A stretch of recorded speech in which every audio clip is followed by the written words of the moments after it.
साइमा को जब मैंने कुदरती हुलिये में देखा तो मेरी आंखें फटी की फटी रह गई, क्योंकि इतना खूबसूरत वजूद तो मैंने सिर्फ फिल्मों में ही देखा था और मैंने सोचा भी नहीं था कि ऐसा हुस्न एक नौकरानी का हो सकता है। मुझे ऐसे लग रहा था कि जैसे बिना हाथ लगाए ही मैं खाली हो जाऊंगा, क्योंकि मेरा शेर बुरी तरह से सख्त हो चुका था। और फिर मेरा नाम जमशेद है, मेरी उम्र 28 साल है, मैं कराची में रहता हूँ। मैंने बहुत अच्छी तालीम हासिल की थी, क्योंकि मैं खाते पीते फैमिली से ताल्लुक़ रखता हूँ। मेरे घर में सिर्फ मेरी बूढ़ी माँ और मेरा एक जवान बहन रहती है। मेरे बहनोई भी हमारे साथ रहता है। मेरी बहुत बड़ी कंपनी में नौकरी लगी थी और नौकरी के सिलसिले में मुझे शहर से थोड़ा दूर जाना था, तो ये भी कराची का हिस्सा, लेकिन थोड़ा वीराना इलाका था। मेरी तनख्वाह भी अच्छी थी और मुझे कंपनी की तरफ से एक गाड़ी और घर भी मिला था, और मुझे कंपनी की तरफ से मुलाजमा भी मिली थी जिसका नाम साइमन था। ज़्यादा से ज़्यादा 25-26 साल होगी। वैसे वो थी तो गरीब फैमिली से, लेकिन दिखने में बिल्कुल भी गरीब नहीं लगती थी।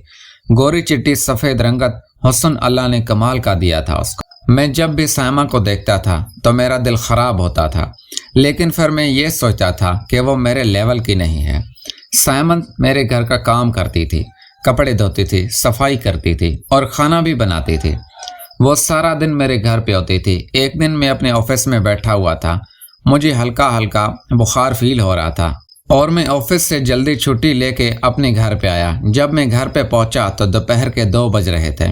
दरवाज़ा बजाया, लेकिन साइमन ने दरवाज़ा नहीं खोला, तो मेरे पास दरवाजे की चाबी थी। मैंने दरवाज़ा खोला और फिर मैं अंदर आ गया। जब मैंने अंदर आके देखा तो मुझे साइमा कहीं नज़र नहीं आई।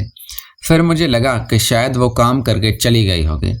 मैंने साइमा को किचन में भी जाके देखा, वो वहाँ पे भी नहीं थी, और मुझे बाथरूम का नल खुला हुआ था। पानी गिरने की आवाज़ आई, तो जब मैं बाथरूम के करीब गया तो मुझे ऐसे फील हुआ जैसे कोई बाथरूम में नहा रहा है, और बाथरूम का दरवाज़ा हल्का सा खुला हुआ था। जब मैं अंदर जाकर देखा तो वो साइमा थी। मैंने देखा तो इतना कमाल का हुस्न, इतना बेहतरीन चीज़ मैंने अपनी ज़िंदगी में नहीं देखी थी। पहले तो मैं होश में ही नहीं रहा। मैं 2 मिनट तक बगैर उससे देखता रहा। फिर मुझे ऐसा लगा कि शायद साइमा मुझे देख ना ले और वो नाराज़ ही ना हो जाए, और फिर मैं वहाँ से चला आया। मैं आया तो मैंने ऑफिस का एड्रेस चेंज किया और मैं आके टीवी लॉन्ज में टीवी ऑन करके बैठ गया। मैंने जैसे ही टीवी ऑन किया तो साइमा भी नहाकर बाहर आ रही थी। उसकी नज़र जैसे ही मुझ पे पड़ी तो वो एकदम भुखला गई, इधर उधर अपना दुपट्टा ढूंढने लगे। लेकिन उससे क्या पता कि मैंने तो उसे ऐसी हालत में देखा था जो मंजर में ज़िंदगी भर भुला नहीं सकता था, और मैंने दिल में उसी टाइम सोच लिया था कि मैं इसका काम ज़रूर उतारूंगा। साइमा ने मुझे देखा तो मुझे कहने लगे, साहब जी आप कब आए, आपने दरवाज़ा भी नहीं बजाया।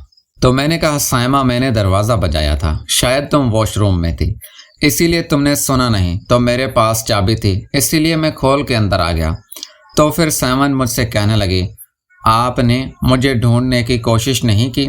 तो मैंने कहा, साइमा मैंने तुम्हें ढूंढा, मैं तो खुद काफ़ी परेशान हो रहा था कि साइमा तो यहाँ से 4-5 बजे जाती है और अभी तो दोपहर के 2 बज रहे हैं, तो मुझे तुम नज़र नहीं आई। जब मैं बाथरूम के करीब आया तो मैंने देखा तुम वॉशरूम में थी, तो मैं समझ गया था, इसीलिए मैं फिर नहीं आया करीब। फिर उसने कहा, शुक्रिया खुदा का साहब जी आप आए नहीं, वरना वॉशरूम का दरवाज़ा ऐसे ही खुला हुआ था।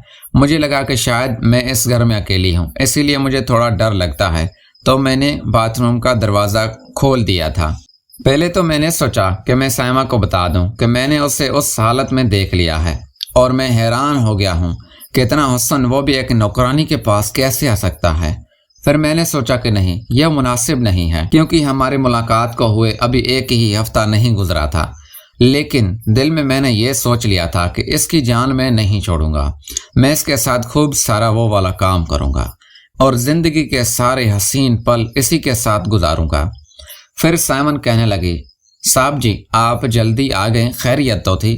तो मैंने उससे कहा कि हाँ, मेरी कुछ तबीयत ठीक नहीं लग रही थी।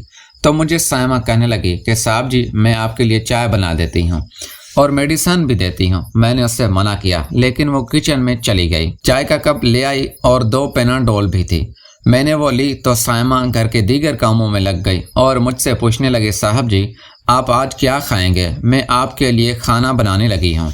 میں نے کہا سائمہ کچھ بھی بنا دو، تو وہ مجھے کہنے لگی صاحب جی میں آپ کے لیے بریانی بنا دیتی ہوں، میں بریانی بہت اچھی بناتی ہوں۔ پھر میں نے کہا سائمہ میری بات سنو، کھانا مجھے ویسے بھی نہیں کھانا کیونکہ میری طبیعت کچھ ٹھیک نہیں لگ رہی، میں رات کو دودھ اور کوئی ڈبل روٹی وغیرہ کھا لوں گا، تم میرے ساتھ بیٹھو، مجھے تم سے بات کرنی ہے۔ سائمہ میرے ساتھ آ کے بیٹھ گئی اور وہ مسلسل نیچے دیکھے جا رہی تھی، لیکن میں اس کے غبارے دیکھ رہا تھا جو کہ واضح مجھے نظر آ رہے تھے، اور وہ سارا منظر جو میں تھوڑی دیر پہلے دیکھ کر آیا تھا میری آنکھوں کے سامنے گھوم رہے تھے۔ میں نے کہا سائمہ کیا تمہاری شادی ہو گئی ہے؟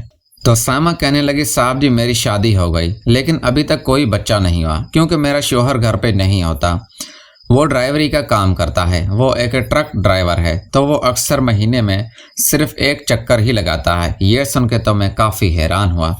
میں نے بولا سائمہ جی جس کی اتنی خوبصورت پیاری بیوی ہو وہ مہینے میں صرف ایک چکر لگاتا ہے؟ جیسا ہی میں نے یہ بولا تو سائمہ ایک دم خوشی سے جھوم اٹھی، کہنے لگی جی سچی صاحب جی کیا واقعی میں خوبصورت ہوں؟ میں نے کہا ہاں سائمہ تم بہت خوبصورت ہو، کیا تمہیں نہیں پتا؟ وہ کہنے لگی کہتے تو سب ہیں لیکن مجھے یقین نہیں آتا تھا، لیکن آپ تو پڑھے لکھے شخص ہیں، سمجھدار ہیں اور بڑے آدمی بھی ہیں، آپ کی بات کا مجھے یقین آ رہا ہے۔ میں نے کہا سائمہ اگر تم میرے دل سے پوچھو کہ تم کیا ہو تو تم ایسی لگتی ہو جیسے کوئی کروڑ پتی کی بیوی ہو۔ مجھے تو بالکل بھی یقین نہیں آیا جب تم پہلی دفعہ اس گھر میں کام کرنے کے لیے آئی، جس طرح کا حسن تمہیں اللہ نے دیا ہے تمہیں تو کسی امیر گھر میں شادی کر کے جانا چاہیے تھا۔ تو سائمہ کہنے لگے صاحب جی سوچا تو میں نے بھی کچھ ایسا ہی تھا لیکن میرے گھر والوں نے زبردستی میری شادی میرے کزن سے کرا دی۔ مجھے شروع سے ہی پڑھے لکھے اور امیر لوگ بہت پسند ہیں۔ جیسے ہی سائمہ نے یہ بولا تو میں سمجھ گیا کہ میرا کام آسانی سے ہو جائے گا۔ میں نے کہا ایک بات بولوں، تم برا تو نہیں مانو گی؟ دوستو اس کہانی کی اگلی قسط دیکھنے کے لیے اس چینل کو سبسکرائب کر لیجئے، شکریہ۔